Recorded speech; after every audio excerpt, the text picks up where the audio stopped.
You're watching Just the News. I'm Amita Balachandra. We start off with COVID news in Delhi because several reports have said that there is a concern because of a twofold rise in hospitalizations in Delhi because of COVID in just one fortnight. Now, India Today has reported that admissions of patients to hospitals in ICUs have doubled since August 1st. Delhi's positivity rate has touched 20%.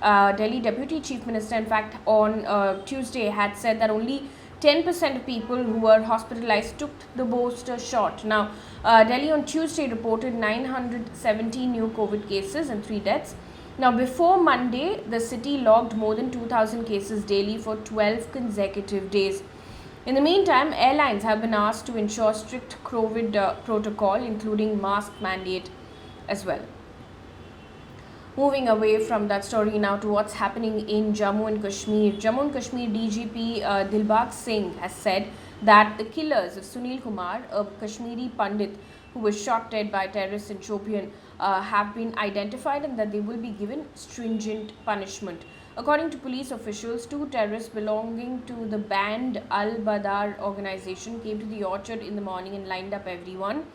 After identification, they segregated Sunil Kumar Bhatt and his cousin Pitambar Kumar Bhatt and shot indiscriminately on them with the AK-47 rifles. In the meantime, the police have attached the house of a terrorist believed to have killed Kashmiri Pandit a day earlier, while his father and 3 brothers were arrested for allegedly sheltering him.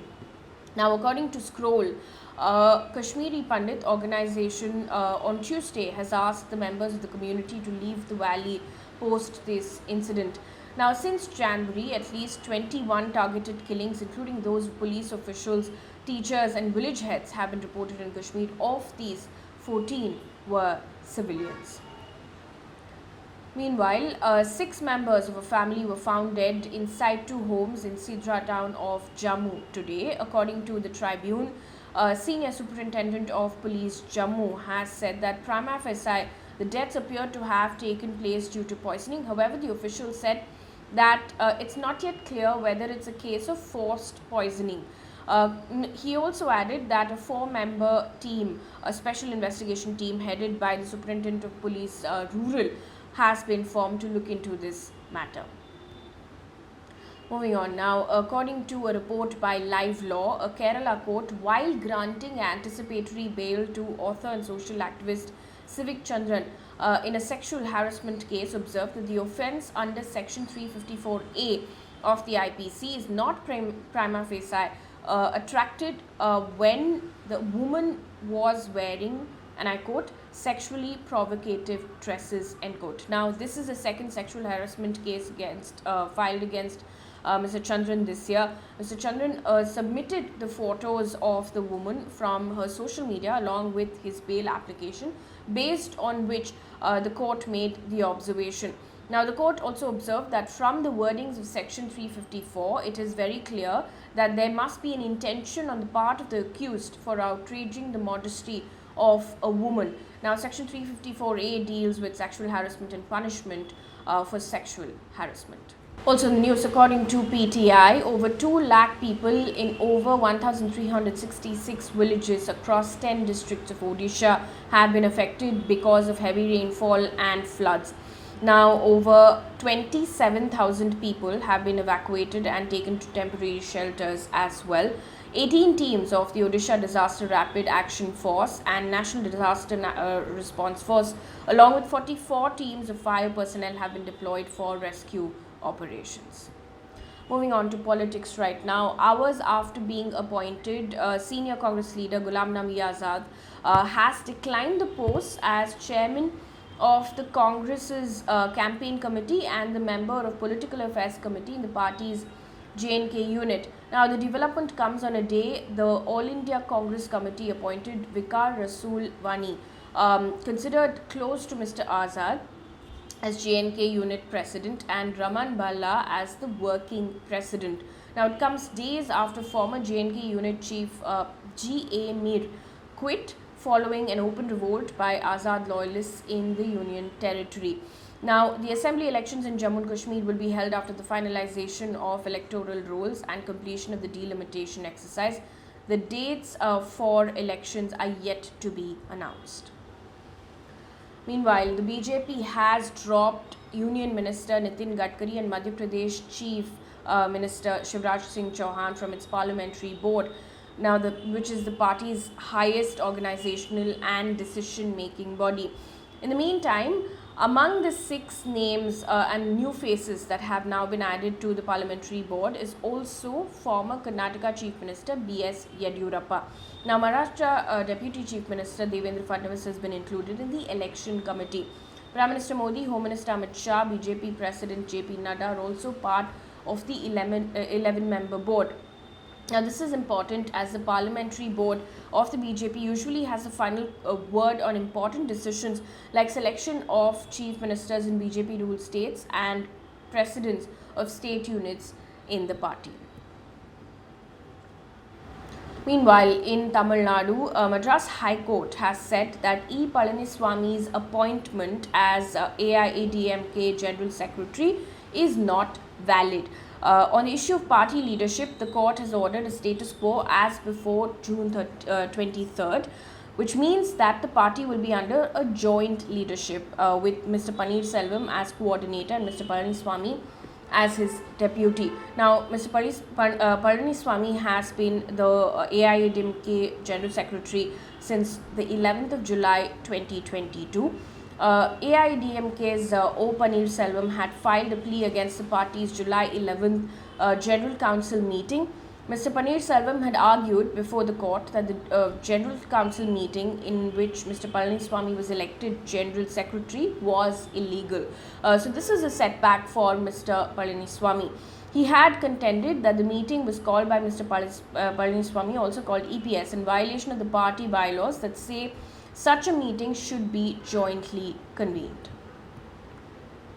Also in the news, hours after Union Housing Minister Hardeep Singh Puri announced that Rohingya refugees would be shifted to flats in Delhi, the Home Ministry has said that it has not made any such provisions. Now, in a series of tweets, the Home Ministry has said, and I quote, illegal foreigners are to be kept in detention center till their deportation as per law. The government of Delhi has not declared the present location as a detention center. They have been directed to do the same immediately, end quote. Now, in a contradictory tweet, however, later, Mr. Puri said, and I quote, Home Minister's press release with respect to the issue of Rohingya illegal foreigners gives out the correct position, end quote. Also in the news, according to a report by Non-Profit Association for Democratic Reforms, 23 out of the 32 ministers in the new Bihar cabinet have declared criminal cases against themselves. Now, Mr. Nitish Kumar had taken the oath as the Chief Minister of Bihar on the 10th of August for a record 8th time. The report further said that 17 ministers, which is 53%, have serious criminal cases against them, out of which 11 are from Rashtriya Janata Dal, 3 from Janata Dal United, and 1 from each from the Congress, the Hindustani Awam Morcha, and an independent. Moving on to news coming in from across the globe right now. Over 580 people have died and thousands have lost their homes across Pakistan because of floods. Now, over 1 million people have been affected in the country as it has endured more than 60% of its normal total monsoon rainfall in just a matter of 3 weeks. Now, over 570 schools have been destroyed and cholera cases are also rising. The government has been accused of inaction as downpours have destroyed schools, homes and crops. Moving on to sports news right now. The Supreme Court has told the centre to take proactive steps with FIFA to ensure that India can host the Under-17 Women's World Cup between October 11th till October 30th. Now, the Solicitor General of India has informed the Supreme Court that the centre has taken up the suspension with FIFA and that some breaking of the ice had taken place. The matter is now going to be heard on the 22nd of August. Now, this is what had happened earlier. FIFA had suspended All India Football Federation citing undue influence from third parties. FIFA had said that the under 17 Women's World Cup cannot currently be held in India as planned. Now, if it were to be held in India, it would be a massive advantage for India. What happened after was the centre approached the Supreme Court and filed a plea against this decision. Now, the matter is going to be heard on the 22nd of August. One piece of good news before we wrap things up here on this bulletin. The governor of the US state of Pennsylvania has signed an executive order to protect residents from conversion therapy. Now, the order compels state agencies to discourage the practice. Now, conversion therapy seeks to change someone's sexual orientation or gender identity. Now, the order also directs the Department of Human Services, among other agencies, to ensure that state funds are not being used to provide or reimburse for conversion therapy. Now, according to CNN, though the governor's order does not ban the practice outright in Pennsylvania, it does provide some key protections that advocates say are critical. That brings us to the end of this bulletin. Thank you so much for watching. Good night.